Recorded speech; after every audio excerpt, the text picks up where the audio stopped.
A lot of people are surprised to hear that I'm an introvert because I don't display what the traits they assume an introvert has. Why? Because I don't exhibit the traits that people traditionally associate with introverts: shyness, social awkwardness, a lack of confidence in public speaking. The truth is, none of those things have anything to do with introversion. But what I found even more interesting was when I was a bartender, it would be very common for people to assume I owned the place. They would literally just start talking to me as if I was the owner while I was behind the bar making drinks, cleaning up, serving guests, doing all of those sorts of things. What I eventually found out was that it was because of the way I carried myself. It was because of the way other employees deferred to me, even though I was not in a position of leadership. The reason people thought this is because I displayed what I call quiet confidence. And very often people associate confidence with leadership, particularly when you're in a team situation like a bar where you've got a lot of people who all have to work together. But these traits can be learned by anybody, and introverts often don't display these traits because we don't think about them. We're very much in our heads, in our own little worlds, doing our own thing, focusing on exactly what we need to do and not on the bigger picture. But if you want to be a leader as an introvert, adopting the skills of quiet confidence will make all the difference. Very often, introverts are passed over for leadership positions because they don't display the social qualities that people associate with leadership. But when you adopt the qualities of quiet leadership that I'm going to talk about in this video, very often you automatically become a leader, whether you're officially one or not, because people just begin to defer to you. They trust you, they trust your judgment, and they look to you for advice. That's how introverts rise to leadership roles. We don't have to seek them the same way extroverts do. We don't have to go out of our way to prove ourselves. We just need to quietly be ourselves and exude quiet confidence. So let's talk about that. My name is Charles. I'm a life coach with over 5 years experience, and this is video 2 in my Quiet Power series, which is focused on introverts and leadership skills. In this video, we're going to talk about body language, posture, eye contact, gesturing, and assertiveness. And we're going to talk about ways introverts can leverage these skills to move through the world with more confidence and be seen differently while still being true to who you are. You may have heard that 70 to 90% of all communication is nonverbal, and this is absolutely true. It's a little hard to break down to a specific percentage, but think about it. The first time you see somebody, the first time you meet somebody, before they even open their mouth, before you say hello, before you're even within reach of them, you've already begun to make judgments about them by the way they move, the way they look, the way they gesture, everything, whether they make eye contact, it's all being registered in your brain. By learning how to leverage these nonverbal signals in your own life, you can radically transform the way people view you. Like I said, people are surprised to find out I'm an introvert because I can be quiet and confident. I can be assertive and authentic all at the same time because I've learned how to leverage these skills. So let's get into it. There's a lot to cover here. We're going to go through it pretty quickly. If there's anything in particular you want to see a more in-depth video about, leave a comment below. We're going to start at the most basic level, posture. It's very simple to say you need to have good posture. But what does that mean?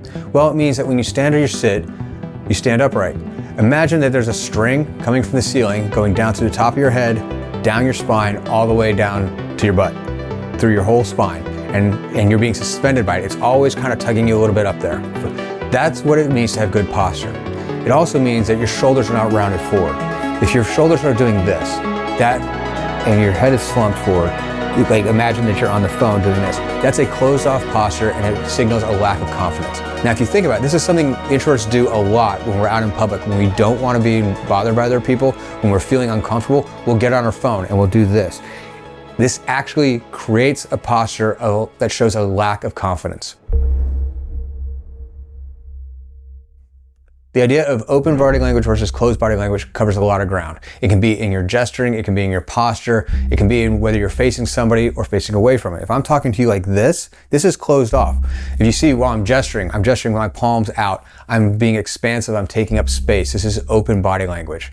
Whereas if I'm keeping my hands in like this and my shoulders down and tucking my chin, covering my throat, or even turning away, this is closed body language. It means I'm not confident. It means I don't want to be bothered. I don't want to talk with you. You get the message that I don't really want to, or I'm scared, or I'm afraid, lack of confidence. Now, one of the things that you can do, if you may have heard of the idea of power posing, this is simply taking up more space. Take a few minutes in private and assume a power pose. Arms behind the head, victory pose, man spreading in a place where it's appropriate and you have space to do that. All those kinds of things where you feel more confident. Assume it and hold that position for a while. That will make you feel more confident. Now, you have to be careful with this. One, do it in an appropriate way. If you're on the subway, don't manspread, don't do that. That's just being a jerk. One of the things I like to do is be grounded. If I'm standing like I am now, I imagine roots growing out of my feet into the ground, and just like a tree or a plant, I'm deriving nourishment coming up through those roots into my body. That's grounded. One of the things that you will notice is that people who are confident and in power in leadership positions don't move a lot. When you're grounded, you don't move a lot, which brings up another important point. People who are confident and in charge do not move a lot. They move with purpose. If you decide to walk from here to there, you walk from here to there with the intent of getting there. If you're just walking around aimlessly pacing, that shows a lack of confidence and a lack of personal security. Don't pace, don't fidget, but when you do something, you do it with purpose. Everything you do should be done with purpose. That displays confidence. No wasted energy. I have a whole other video on just this topic. If you're interested, the link should be right here. Now, let's move on to the next thing, eye contact. Now, eye contact is something that introverts can be both good at and bad at depending on the situation. So I want to talk about the way introverts think about eye contact and the way we can use that to our advantage. As introverts, we tend to prefer one-on-one engagements, private conversations, that kind of intimate connection with somebody. Or if you have to give a presentation to a whole office or speech to a whole crowd, that can feel intimidating because you're not going to have that intimate one-on-one contact. But if you watch the best speakers in the world, the people who are most engaging, as they go around talking, giving their presentation, they look somebody in the eye and they hold that eye contact, and then they look over here and talk to that person. They're giving the same presentation to everybody, but they take that time to look that person in the eye and really engage with them. And then that person, do you understand what I'm saying? And that is the way introverts like to interact. So even though you may have a big group of people, you can take a few seconds to engage with this person over here and this person over here while you're giving your presentation. That is leveraging your introvert strength to be a good public speaker. The quality of eye contact is also important. We want people to feel like we're listening to them, that we're talking to them, that it's personal. We don't want them to feel like we're trying to intimidate them or scare them or creep them out or anything like that. The secret that I like to use is when I look at somebody, I think in my mind, I see you, I respect you. I think of that in my mind as I'm looking at them, they will feel that. It's a really powerful tool. Now, you do want to avoid staring at somebody and making them feel uncomfortable, even if you really are trying to pay attention to them. I'm sure you've all had a conversation with somebody who just did not break eye contact at all, and it was really intense and uncomfortable. You don't want to do that. So instead, limit your eye contact to about 60 to 80% of the time that you're with somebody. If you're finding this video helpful and interesting so far, there's a link in the description you can click to book a free consultation with me, and we can discuss building a personalized one-on-one coaching program to help you build your confidence. Now, I want to take a quick little sidebar about specifically talking on video. We spend a lot of time now with video conferencing, Zoom calls, those kinds of things. Now, your natural tendency is going to be to look at the eyes of the people on the screen. But this actually means you're not looking at the camera. And so when they're looking at your picture on the screen, it doesn't feel like you're looking at them. So training yourself with practice to actually speak into the camera, to look at the camera instead of the faces on the screen, is actually going to make them feel more connected to you. It may feel a little weird to you at first, but with practice, you'll get good at it. Now let's talk about the difference between introverted and extroverted leaders and the way they use eye contact. So that people in leadership positions tend to make better eye contact when they're talking. They're looking at their listeners. But when somebody else is speaking, they tend to look away, look around. This subconsciously signals that what you're saying is less important than what I'm saying. But as introverts, we naturally gravitate towards those intimate connections with people. So when somebody's speaking, we're really listening to them, we're looking in their eyes. We want to know what they're feeling, we want to think about what's behind their words. That's really, really powerful. That makes them feel really heard and understood. And as a leader, that gives them more trust in you and they feel respected by you. So that's a really powerful way that introverts have an advantage over extroverts when it comes to leadership roles. Just the fact that we are good listeners and we make good eye contact while we're listening, not just when we're speaking. The flip side of that is, as introverts, we tend to have a very rich inner life. So when we're talking and we're thinking about the ideas that we're trying to convey, a lot of times we'll look away, kind of think about it in our head, and we're not making eye contact. That has the opposite effect subconsciously. That's saying that what we're thinking, what we're talking about isn't as important as what they were saying when we were paying attention to them. So try to adopt the more extroverted way of making eye contact while you're speaking. If you're practicing this, it might feel a little bit uncomfortable at first, but you'll get better at it. It is just a skill. It's very simple. You can even go on YouTube and find videos of people just looking into the camera, and you can practice looking into their eyes for minutes at a time. If you're finding this video helpful so far, there's a link in the description down below that you can click to book a one-on-one consultation with me, and we can discuss building a personalized confidence program just for you. We've already talked about postures and open body language, and we're gonna move on to gestures, which is gonna be just an extension of that.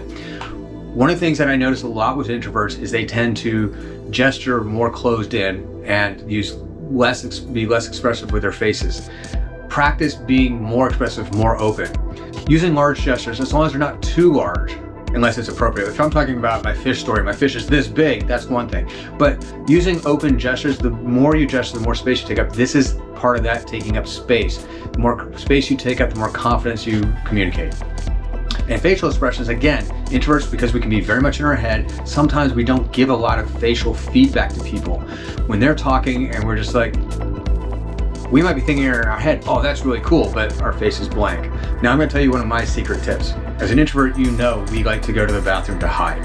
If we're in a big group, a party, an event, whatever, and we're getting overwhelmed, we'll go to the bathroom to hide. Take that moment to look in the mirror and make lots of wild, weird expressions with your face. Oversized grins, really deep frowns, furrow those brows, big surprise eyes, do all that stuff.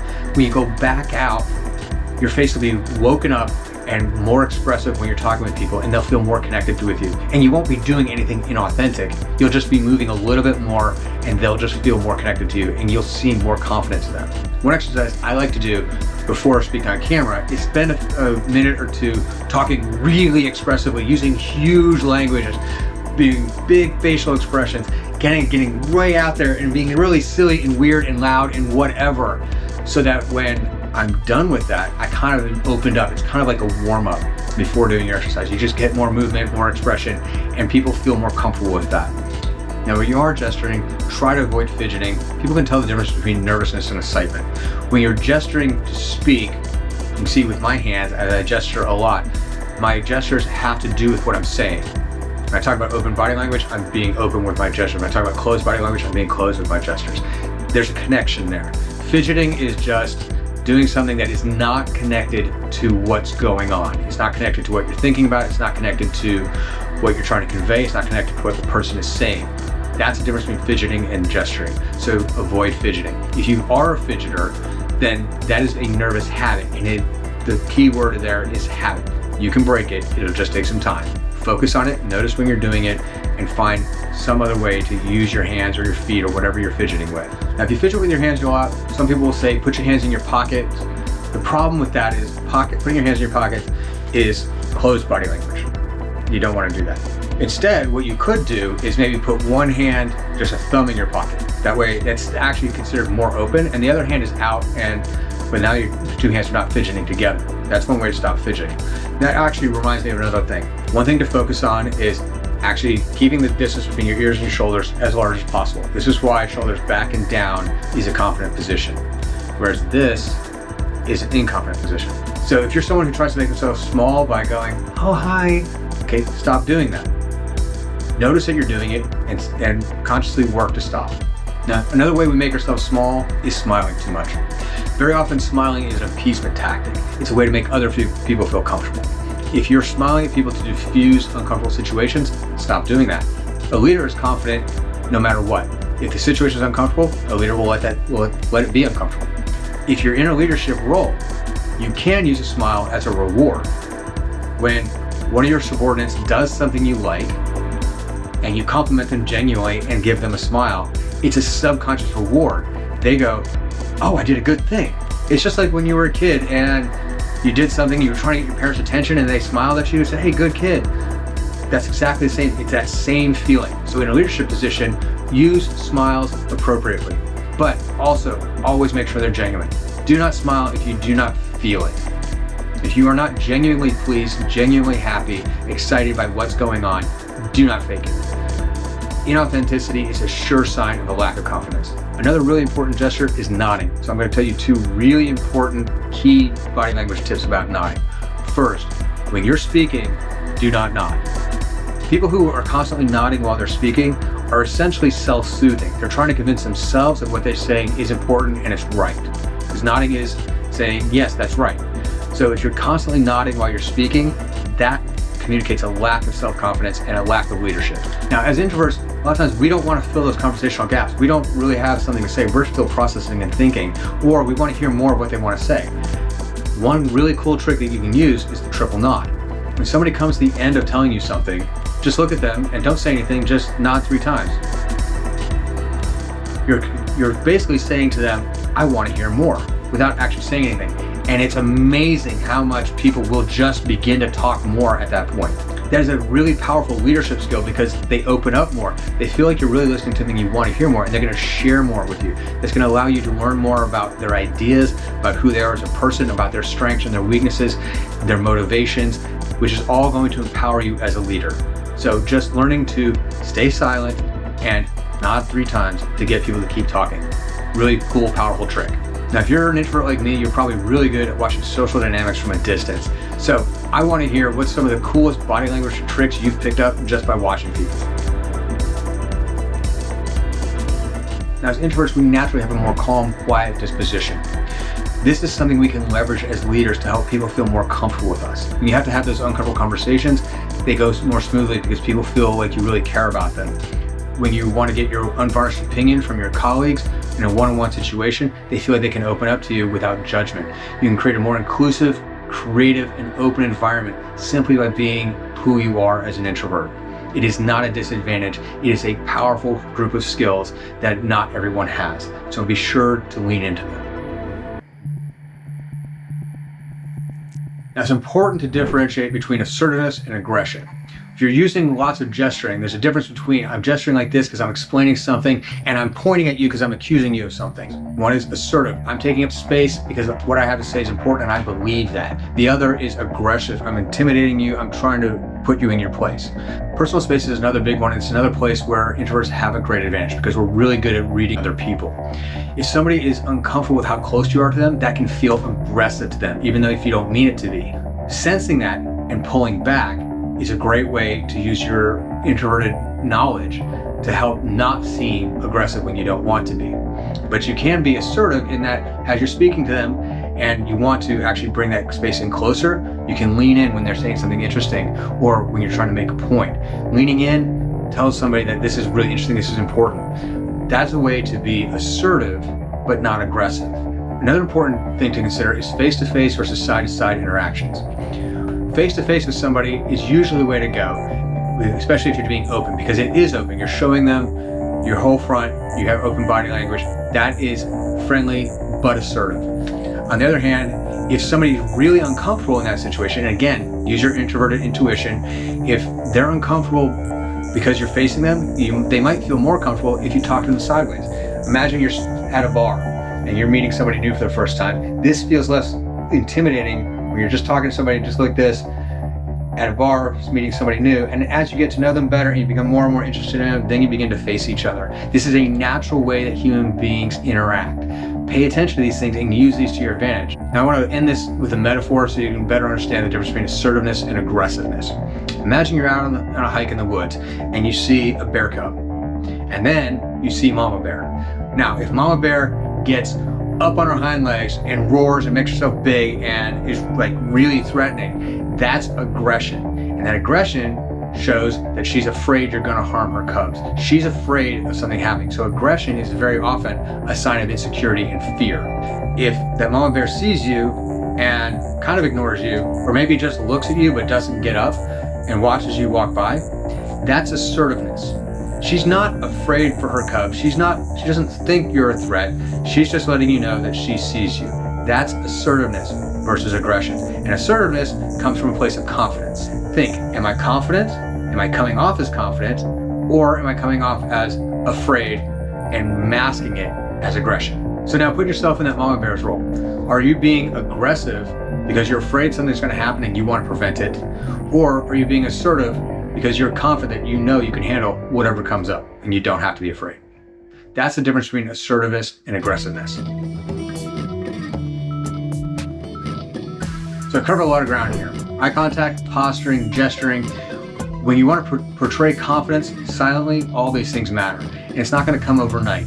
Pick one thing and focus on it for a couple of weeks. When you feel like you're getting more comfortable with that, focus on something else. And it's okay to keep circling back. Get good at eye contact, then get good at gesturing, then work on your posture, then come back to eye contact and spend more time with that. Little by little by little, you'll get better. If you want to deep dive into any one of these, leave a comment down below and I'll make a new video about that. Now, I don't want to end without pointing out the important psychological benefits of practicing these things. Confidence is something that you will absolutely be able to fake it until you make it. The more you practice these things and the more you ingrain them in your nervous system, the more your brain will think that you're confident. And the more your brain thinks you're confident, the more your body will act confident, and it becomes a feedback loop. Just like we know that if you fake a smile, it actually releases endorphins in your brain that make you feel happy, and that smile becomes genuine. When you act confident, your testosterone level goes up and you behave more confident, you think more confidently, you feel more confidently, and it just becomes more and more. I hope you found this video useful and you're going to tune in for the other ones. Now, if you're ready to take the first step in building a truly meaningful and fulfilling life for yourself, click the link down below and book a one-on-one consultation with me where we can discuss what it's going to take to get you into the life that you want. We talked about a lot today. I had to go by really quick. If you want to deep dive into any one thing, leave a comment down below and I'll make a video about that. Now, next up in the video series, we're going to talk about building trust through active listening, another skill that introverts excel at and make us great leaders. So subscribe and hit notifications so that you can be notified when that drops. In the meantime, check out this other video that YouTube is recommending. I know you're going to get a lot out of it too.